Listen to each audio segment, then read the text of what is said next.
कहिलेकाहीँ भाग्न मन लाग्छ सहरी भिडबाट र हल्ला र तनावबाट, अनि मनले बाटो खोज्छ शान्ततर्फ।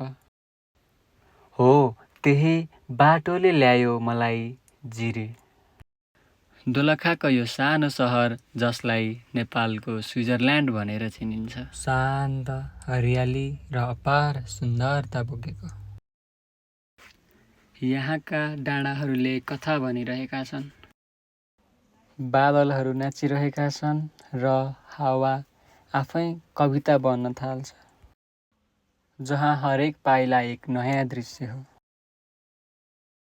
शब्दभन्दा परको अनुभव। यही हो जिरी। यहाँ समय बिस्तारै बग्छ, मन मौन हुन्छ र जीवन फेरि थालिन्छ। जिरी, म फर्कन्छु, फेरि एउटा मुस्कान, एउटा शान्ति खोज्दै। धन्यवाद यो आत्मा छुने यात्राको लागि।